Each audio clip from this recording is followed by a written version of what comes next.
Bueno, siendo las 8 de la noche, daremos inicio pues a la charla.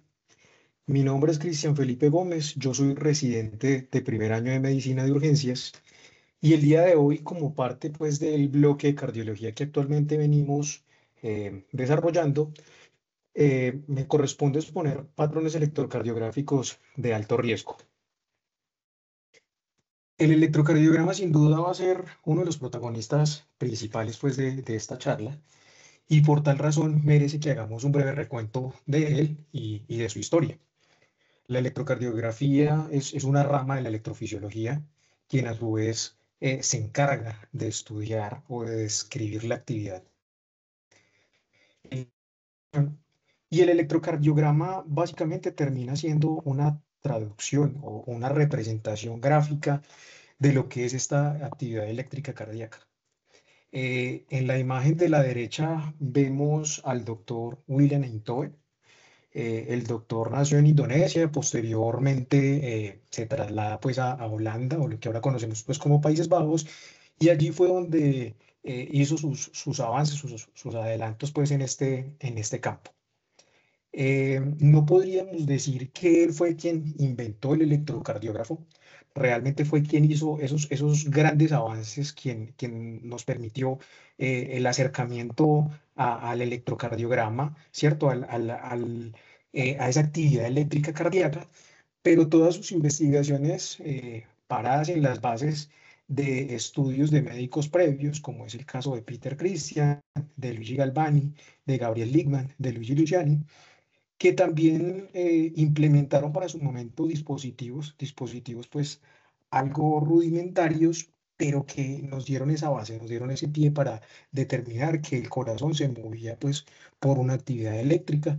Ahí entra a jugar pues el galvanómetro y bueno, otros dispositivos un poco más rudimentarios y fue pues el doctor Einthoven quien lo perfecciona y motivo de esto, en 1924 lo hace merecedor del Premio Nobel de Medicina. Eh, en estas imágenes, en la imagen superior, les traigo pues lo que era ese electrocardiógrafo que desarrolló inicialmente el doctor Einthoven, bastante grande. Dicen las descripciones que se requerían hasta 5 personas para poderlo movilizar y para poderlo pues instalar adecuadamente.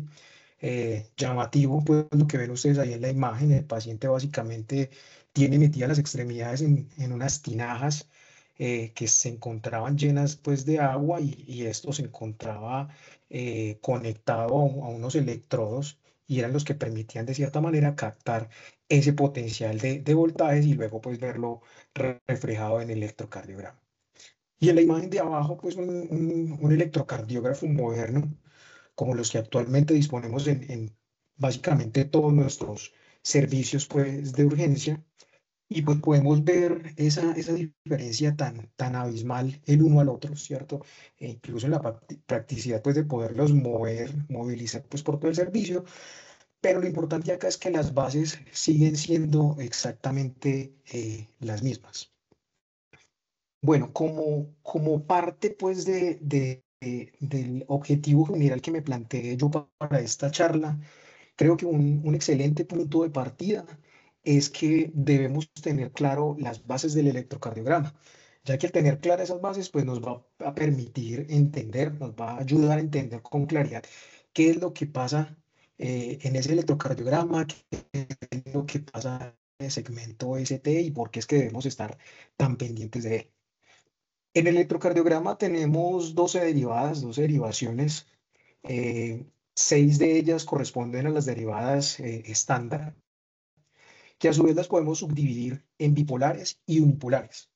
Característicamente, pues las derivadas bipolares reciben su nombre porque son capaces de registrar la diferencia de tensión eléctrica entre las dos extremidades pues, que estamos determinando. Entonces, el D1 va a ser el encargado de medir esa diferencia entre el brazo derecho y el brazo izquierdo, D2 entre el brazo derecho y la pierna izquierda, y D3 entre el brazo izquierdo y la pierna izquierda. Como característica, estas derivadas, bueno, y además de eso se componen pues de las unipolares, que son ABR, ABF.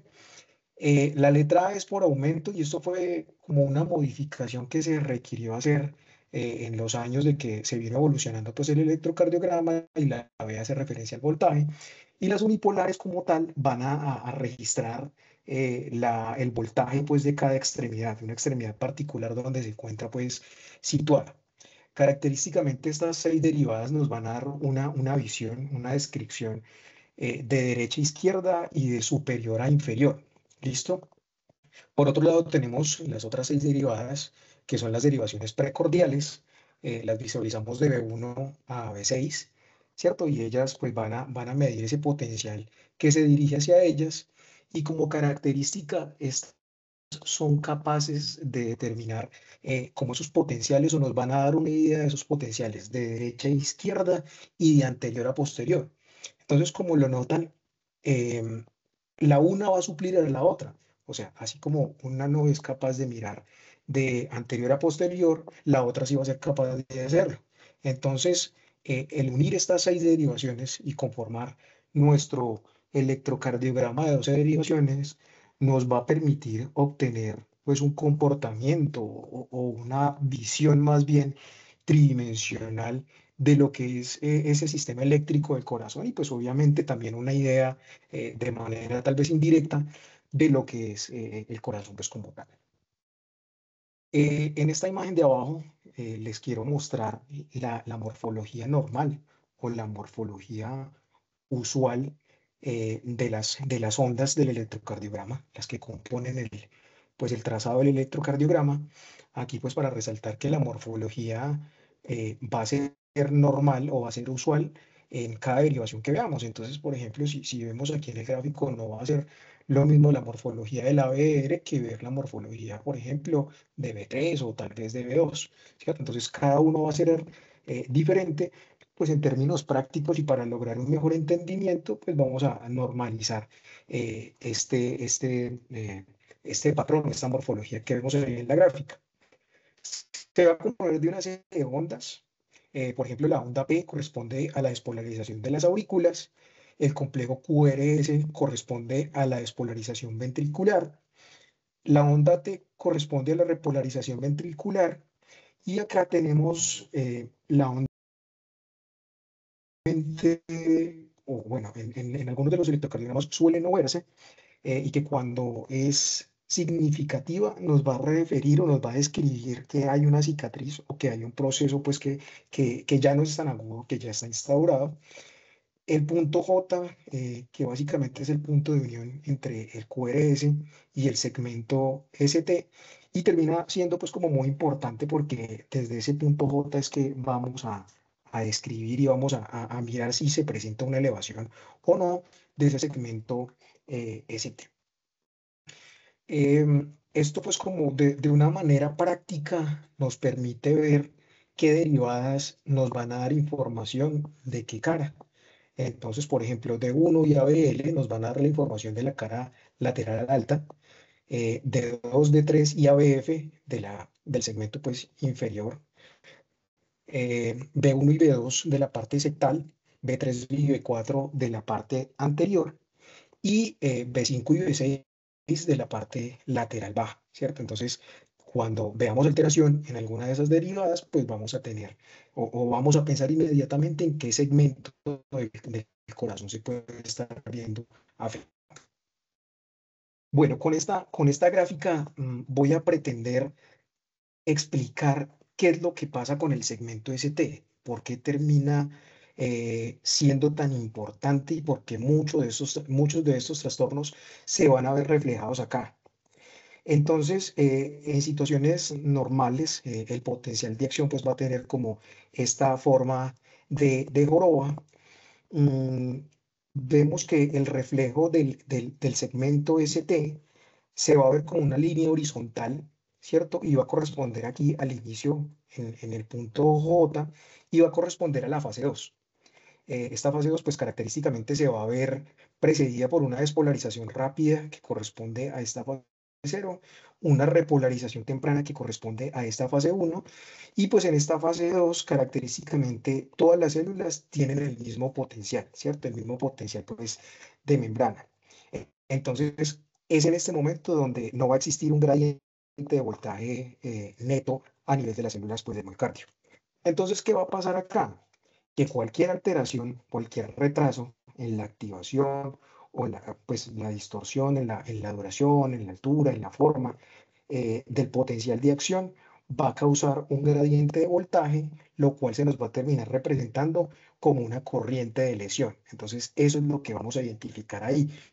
Por eso es que es tan práctico entenderlo de esta forma para poder ver y saber por qué se va a reflejar en este segmento, pues, ST. Entonces, todas las alteraciones que puedan haber a nivel de esa célula miocárdica, pues se van a ver reflejados en este punto.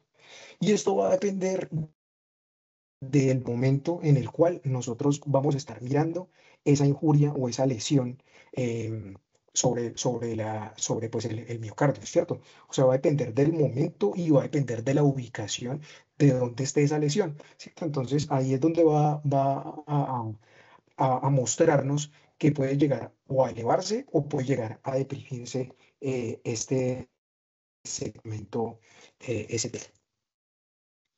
Em, En general, podemos determinar que el vector va siempre a mirar el segmento pues, que esté dañado o que se esté viendo lesionado, ¿cierto?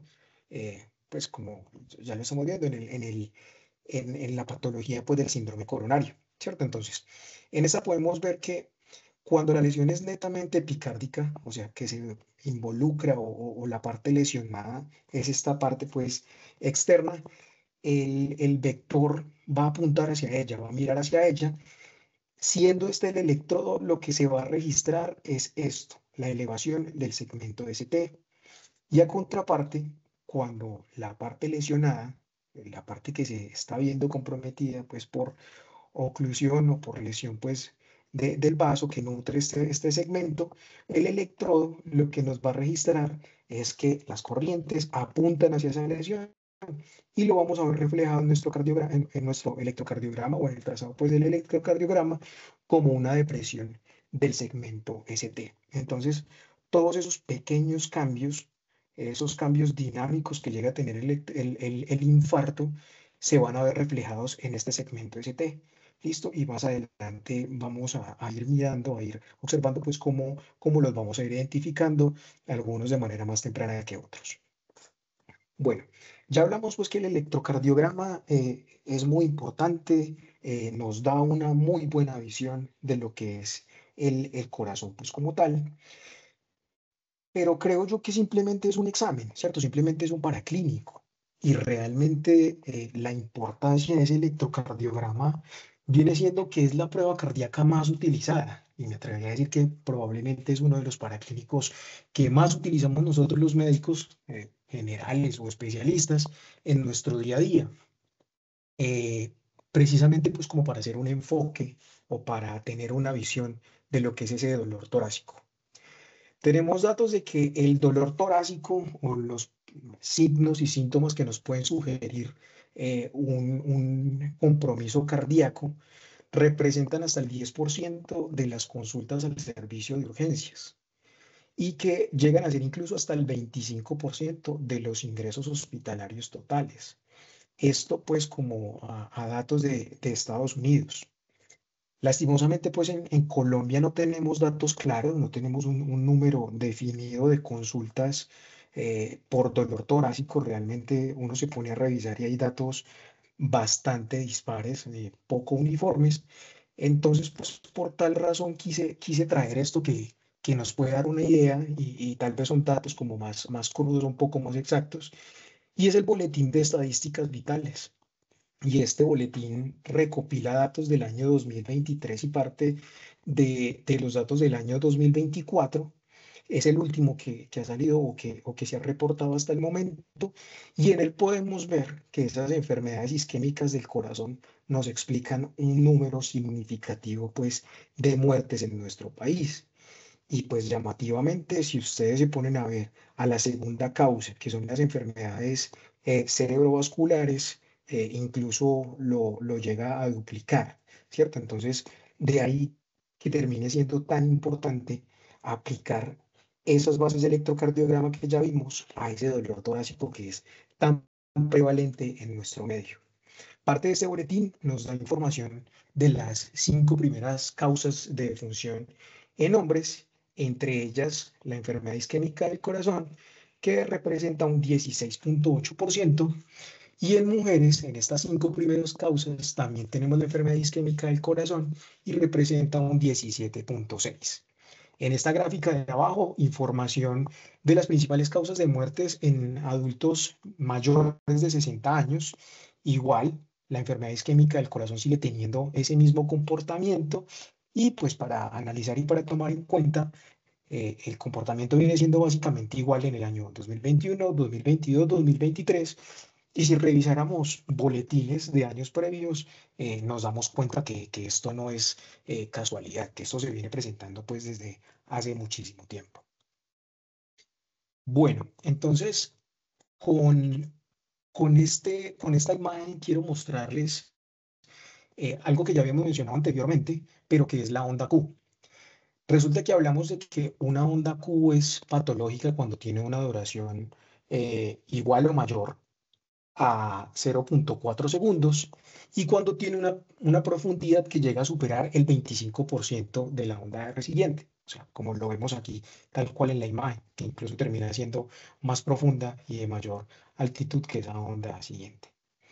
Resulta que hasta hace algunos años en eso se centró el manejo y la identificación que nosotros hacíamos de los pacientes con síndrome coronario. Básicamente se basaba en describir y en identificar qué pacientes tenían un cuadro clínico compatible con un infarto agudo del miocardio y además de esto ya tenían, o bueno, o tenían o no podían tener la onda Q. Cuando veíamos la onda Q, ya lo habíamos mencionado anteriormente, se podría extrapolar que se trataba pues de una cicatriz o de un proceso que ya para nada pues estaba siendo agudo. Con la aparición de los trombolíticos, desde ese momento pues comienzan a aparecer muchos avances médicos porque ya básicamente le podíamos ofrecer algo al paciente, ¿cierto? O sea, estamos identificando que había una lesión, pero también le podíamos ofrecer algo. Antes de eso, pues no se lo estábamos ofreciendo y simplemente nos basábamos en describir cuando ya estaba la lesión instaurada, ¿cierto?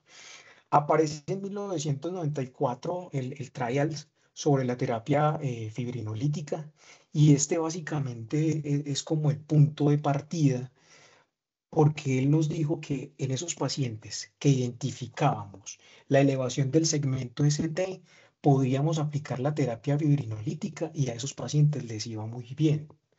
Entonces, es ahí donde aparece el paradigma o el concepto de enfocar el síndrome coronario con elevación del ST y sin elevación del ST.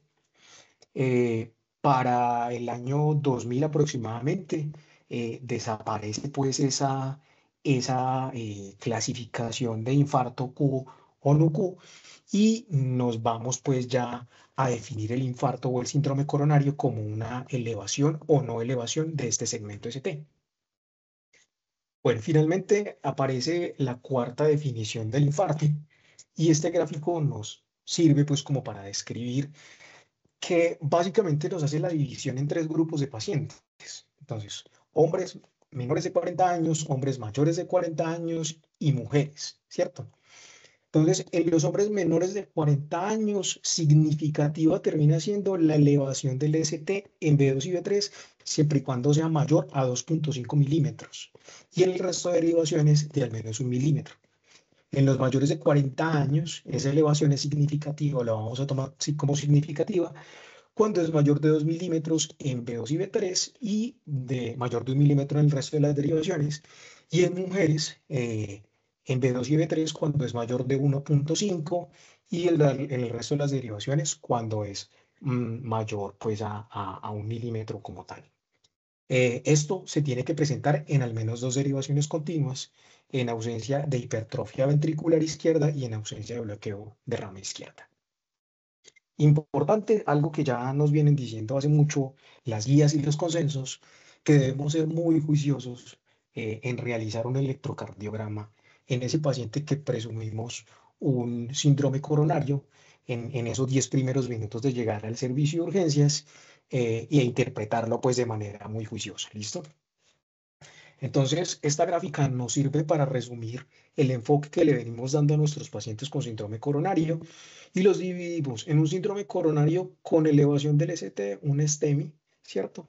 Y básicamente extrapolamos que este STEMI, este síndrome coronario, que tiene una oclusión total del vaso, la vamos a ver reflejada en nuestro electrocardiograma como una elevación del segmento ST. Entonces, a estos son los pacientes que más le corremos porque extrapolamos que tienen un compromiso significativo de ese vaso culpable. Por otro lado, tenemos el infarto agudo del miocardio sin elevación del ST, que tiene una lesión, pero esa lesión no compromete la totalidad pues, de la luz del vaso.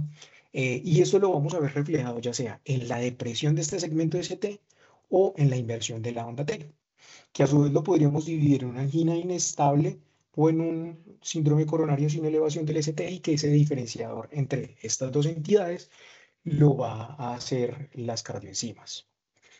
Este enfoque, como lo venimos manejando aproximadamente desde hace 30 años, nos ayudó a optimizar muchísimo el manejo que le estábamos dando a los pacientes con síndrome coronario. Nos llevó a pensar que el tiempo es miocardio, ¿cierto? Y que todos nuestros esfuerzos deberían estar encaminados en resolver el problema, en resolver ese vaso culpable. Nos llevó a desarrollar campañas, pues, para evitar o reducir esos retrasos en esa reperfusión, ¿cierto? Pues porque como ya lo estamos diciendo, el tiempo es miocardio. Nos llevó a pensar en la puerta balón, eh, o sea, en esa rapidez que debemos actuar hacia este paciente, a transformar la atención cardiovascular que veníamos tomando en estos pacientes. Entonces ahí aparecen conceptos como el que ya hemos mencionado, de tomar ese electrocardiograma en los 10 primeros minutos, en la movilización rápida de nuestros equipos, por ejemplo, en el servicio de urgencias, activación rápida pues del laboratorio pues de hemodinamia o el laboratorio de cateterismo pues para lograr la reperfusión de ese vaso, porque pues el STEMI, la elevación del segmento ST, era igual a la oclusión de la coronaria, y pues nuestros esfuerzos siempre iban a estar encaminados a destapar ese vaso. Pero bueno, ¿qué pensarían ustedes si yo les digo que lo estamos haciendo mal? Que probablemente este enfoque de síndrome coronario agudo con y sin elevación del ST se queda corto. Y que si lo seguimos haciendo así, probablemente esto va a terminar siendo deleterio para nuestros pacientes. Resulta que últimamente han aparecido una serie de publicaciones y varios grupos interesados en una nueva propuesta de manejo, y nos llevan a pensar que en algún momento normalizamos o normalizamos, no, quisimos dar una falsa interpretación y nos quedamos con que el infarto con elevación del ST era igual a tener el vaso totalmente ocluido, y que cuando clasificábamos a un paciente con síndrome coronario sin elevación del ST, eso quería decir que ese vaso estaba parcialmente ocluido, que pasaba algo de sangre, entonces como que no nos estresaba pues mucho esa parte. Resulta que esas nuevas publicaciones nos han mostrado que un porcentaje significativo de pacientes a los cuales nosotros clasificamos como síndrome coronario sin elevación del segmento ST, que de cierta forma lo dejamos ahí monitorizadito y vigilado, pero que hasta el día siguiente los llevábamos a la COROS, esos pacientes, un gran porcentaje de esos pacientes terminaba teniendo una ocupación o una oclusión total de ese vaso. O sea, tenía un vaso culpable, un vaso con ocupación de al menos el 100%. Entonces, lo complejo en esta situación era que como a ese paciente no le corríamos tanto como cuando lo clasificábamos con un STEMI, lo dejábamos unas horitas más, nos tardábamos unas horas más para llevarlo al laboratorio de hemodinamia, a estos pacientes les iba peor. Estos pacientes tenían peores desenlaces. No pasaba nada, pues, y erróneamente clasificamos el paciente como un STEMI, lo llevábamos a la Coros y nos dábamos cuenta, pues, que no había la oclusión total del vaso, porque, pues, básicamente era un vaso que estaba, entre comillas, medianamente permeable, y los resultados terminaban no siendo tan graves. Entonces, es aquí, estas publicaciones nos sirven, pues, como para argumentar un poquito esta nueva hipótesis que se viene manejando.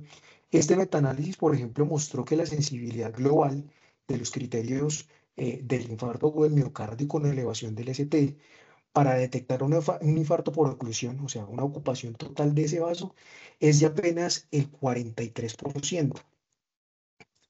Este otro metaanálisis que incluyó 40.776 pacientes con diagnóstico de infarto agudo de miocardio no ST nos mostró que al menos el 25.5% de ellos presentaban una lesión significativa, una lesión oclusiva de ese vaso, que se veía reflejada en un TIMI, la clasificación TIMI, pues, de 0, en la angiografía, y lo peor es que era una angiografía que se hacía al día siguiente.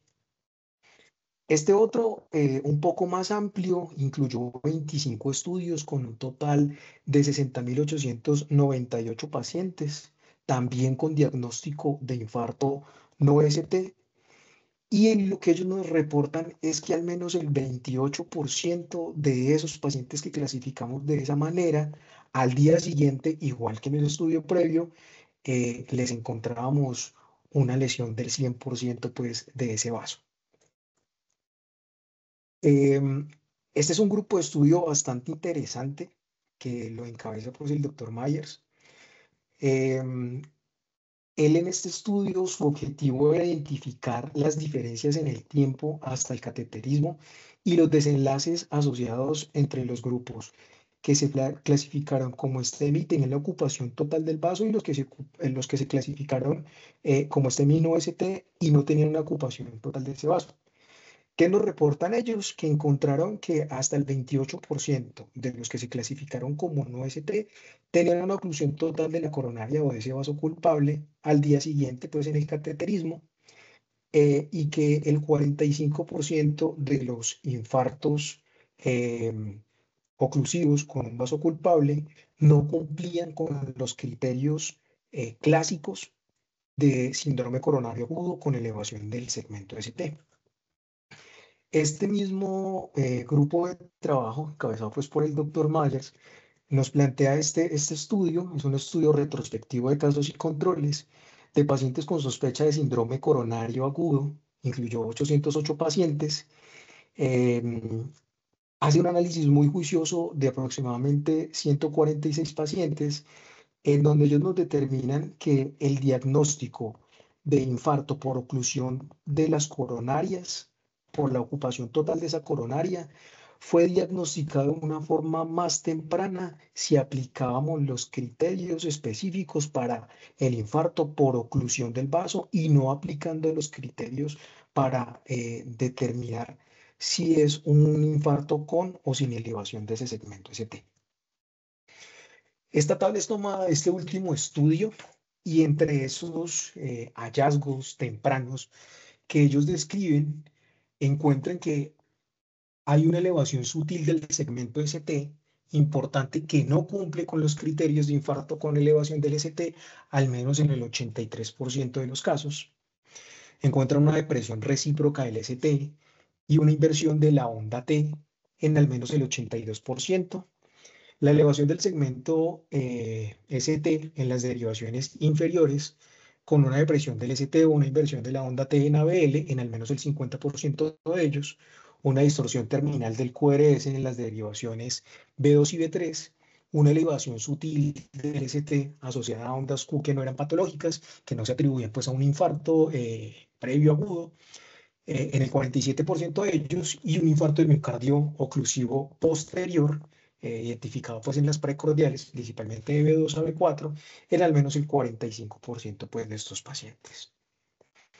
Esta gráfica nos permite ver la aplicación de estos criterios que ellos nos proponen, de estos criterios para identificar ese OMI, ese infarto por oclusión, pues como de manera más amplia. Entonces es aquí donde entra en el juego pues el papel de los patrones electrocardiográficos de alto riesgo. Estos patrones como propuestas son indicativos de una isquemia miocárdica, pues que está en una fase aguda, ¿cierto? O que está en proceso de reperfusión o que tiene una estenosis crítica residual, ¿cierto? Entonces, estos grupos de trabajo, la propuesta que nos hacen es a pensar en la fisiología como tal, en la fisiopatología como tal, de que hay ocupación del vaso y no hay ocupación del vaso, y no simplemente hablar de ST y no ST, pues porque como nos dimos cuenta hay un porcentaje significativo de pacientes que se nos van a escapar de esa clasificación. Entonces, estos patrones electrocardiográficos de alto riesgo se convierten como en una opción, como en un intermedio de esos pacientes que no me encajarían en ninguno de los dos grupos clásicos que hemos venido manejando. Entre estos patrones aparece el síndrome de Wellens. Tal vez es como uno de los primeros que se llegó a describir. De esos patrones podemos describir un patrón tipo A y un patrón tipo E. El patrón tipo A característicamente va a tener ondas T bifásicas, un componente positivo y otro componente negativo. A contraparte, el patrón tipo E va a tener una onda T profundamente pues invertido, un componente netamente invertido, características pues que va a tener ausencia de una onda Q. Usualmente esto lo encontramos en pacientes que tuvieron un dolor precordial, se nos presentaron a nosotros como dolor precordial, pero luego de eso el dolor fue resolviendo pues de manera gradual. Y esto se puede ver representado en algún momento como una estenosis crítica de la ADA proximal. Y se puede también extrapolar o se puede interpretar como que viene presentando una reperfusión aguda, no farmacológica, que no fue registrada en el electrocardiograma en esa manera, pues, o de manera inicial en ese paciente que tuvo dolor precordial. Característicamente, pues, este patrón de Wellens suele acompañarse de biomarcadores elevados. Otro de los patrones es las ondas T hiperagudas. Entonces, el término onda T hiperaguda se usa para describir ese cambio como distintivo o significativo pues, de esta onda T, que se observa usualmente en etapas tempranas a intermedias del infarto agudo pues, por oclusión, del infarto agudo pues, del miocardio. Mm, em, no hay un consenso claro para definir qué yo debería tomar como una onda T hiperaguda, ¿cierto? Entonces la recomendación que nos dan es que para determinar qué es una onda hiperaguda debemos comparar su amplitud y su altura con ese QRS previo, ¿cierto? O sea, determinar, como por ejemplo en este caso, esta imagen que termina siendo muy diciente, es mucho más alto que el QRS y mucho más amplio que ese QRS. Entonces, eso lo vamos a tener pues como patrón en el momento que queramos definir ese tipo pues de hallazgo electrocardiográfico. A tomar en cuenta que las ondas T hiperagudas también se pueden presentar en otros casos como diagnóstico diferencial. Entonces, los pacientes con hipercalemia, la hipertrofia ventricular izquierda, bloqueos de rama, entre otros. El patrón de Winter. Entonces, el patrón de Winter es caracterizado por una depresión del ST, seguido de una pendiente, una elevación ascendente entre 1 a 3 milímetros del punto J. Usualmente se presentan las derivaciones precordiales de B1 a B6 y va seguido de una onda T alta y positiva que usualmente suele ser simétrica, tal cual como la vemos aquí en la imagen. Estas ondas T de Winter se consideran un equivalente de un STEMI que usualmente se puede presentar pues como en la parte anterior y nos puede sugerir la oclusión proximal de la arteria descendente anterior. En realidad este patrón de Winter, si nos ponemos a mirar y si lo comparamos con este patrón previo, termina siendo pues como un subconjunto un poco más fácil de identificar y de conocer de las ondas T hiperagudas. Con este patrón quiero resaltar algo Por ejemplo, este patrón de Winter inicialmente fue descrito, como ya lo mencionamos anteriormente, para identificar una lesión de la arteria descendente anterior. Pero estudios posteriores que intentaron validar esto se dieron cuenta que este mismo patrón se puede presentar incluso cuando hay compromisos de otros vasos totalmente diferentes, o sea, no solamente de la descendente anterior. Uno de los más llamativos termina siendo este signo de la bandera de Sudáfrica, y básicamente nos va a sugerir un infarto de la región lateral alta, ¿cierto? Se va a caracterizar por la elevación del segmento ST, que a menudo pues es muy sutil, realmente termina siendo como poco identificable, en las derivaciones de 1, ABL y de B2, ¿cierto? Y además de eso vamos a encontrar una depresión de ese segmento ST en la derivada de 3. Aunque pues técnicamente la elevación de ese segmento del ST en D1 y ABL técnicamente pues están continuos, pueden pasar como por alto desapercibidos porque pues en el electrocardiograma normal no van a estar siempre o no nos van a mostrar de manera continua estas dos derivadas. Característicamente podemos extrapolar como que cuando encontramos este patrón de la bandera de Sudáfrica, va a haber compromiso de la descendente anterior izquierda. El bloqueo bifascicular de nuevo inicio o de nueva identificación, entonces se ha relacionado con la aparición de un bloqueo reciente de rama izquierda, con una oclusión proximal, usualmente proximal, de la arteria descendente anterior. Y esto genera pues debate porque nos lleva pues como a cuestionar la creencia tradicional de que el bloqueo de rama izquierda usualmente es causado por un infarto septal extenso.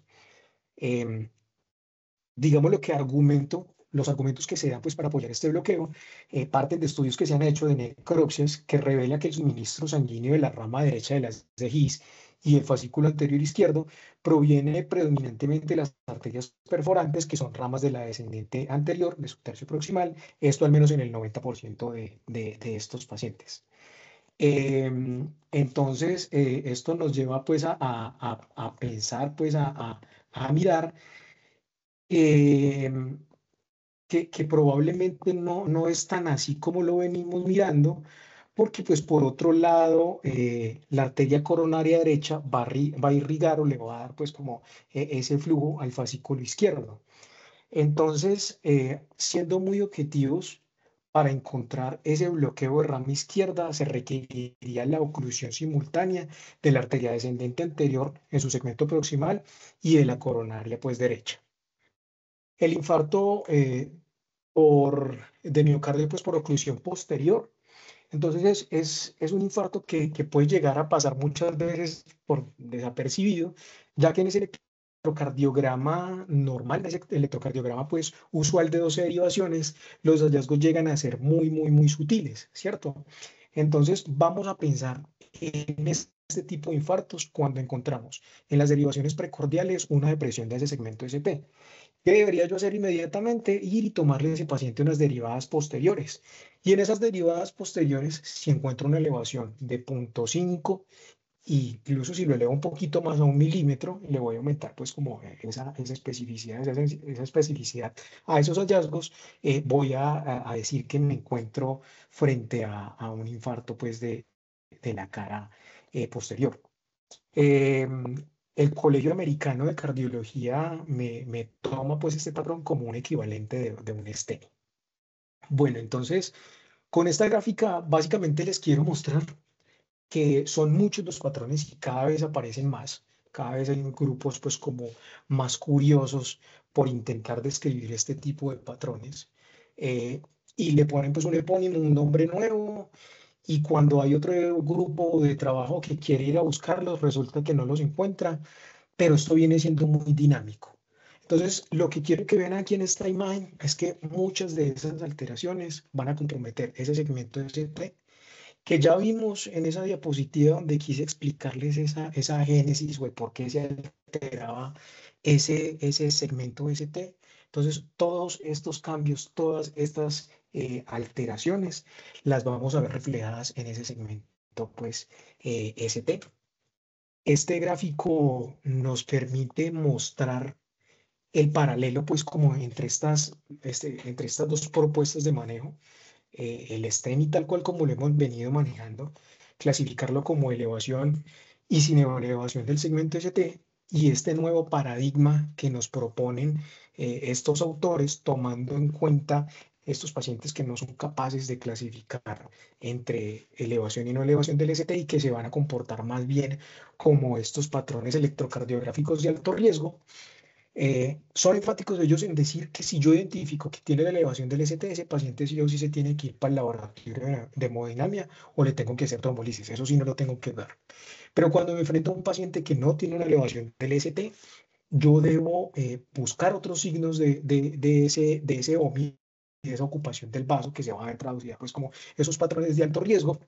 Debo considerar falsos negativos, eh, debo determinar que puede ser necesario un cateterismo urgente.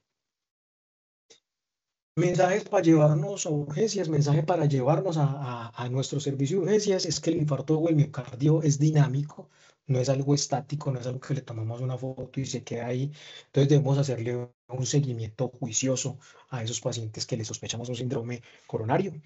Que puede que un electrocardiograma no sea suficiente, puede que requiramos muchos electrocardiogramas, que cada vez que el paciente nos exprese que cambió el dolor, sea hacia bien o hacia mal, deberíamos tomar uno, ¿cierto? Que cada vez que se altere una variable vital en este paciente deberíamos tomar un electrocardiograma y puede que incluso un solo observador no sea suficiente para ese electrocardiograma, igual como lo vemos en la vía aérea. Cuando nos complicamos y no podemos, llamemos al de más experiencia, al más experto. Si tenemos el número del electrofisiólogo, marquémosle y pidamos un segundo concepto porque se nos pueden estar pasando cosas. Ya sabemos dónde y qué buscar en ese segmento ST, cómo buscar ese síndrome coronario. La invitación es que no solamente busquemos elevación o depresión de ese segmento ST, ya nos dimos cuenta que hay patrones que nos pueden sugerir que hay compromiso de ese vaso y debemos buscarlos pues de manera muy juiciosa. Estas nuevas propuestas que vienen apareciendo y que les vienen haciendo mucha fuerza, hay que examinarlas con mucho detalle y sobre todo ser muy críticos con la información que ellos nos aportan, ¿cierto? No podemos pues tragar entero, no podemos pasar todo así, hay que cogerlo todo muy bien y siempre pensar pues que debemos actuar en beneficio de nuestros pacientes. Y algo que me llama mucho la atención y que se los quiero dejar a ustedes también es la aplicación de las nuevas tecnologías a ese electrocardiograma, a ese síndrome coronario. Hay muchos grupos de estudio que vienen alimentando las inteligencias artificiales con ese electrocardiograma de nuestro paciente y algunas de ellas describen que probablemente ellas van a ser capaces de identificar esas sutiles elevaciones o esos sutiles cambios del segmento ST que probablemente a nuestros ojos y más en un servicio tan dinámico como termina siendo el servicio de urgencias, se nos llega pues a pasar. Eso era lo que les traía para hoy. Muchísimas gracias por la atención. En este QR voy a dejar a disposición de ustedes y de quienes quieran consultar parte de la bibliografía que se tuvo en cuenta pues para la realización de esta presentación. Muchas gracias y quedo atento a comentarios.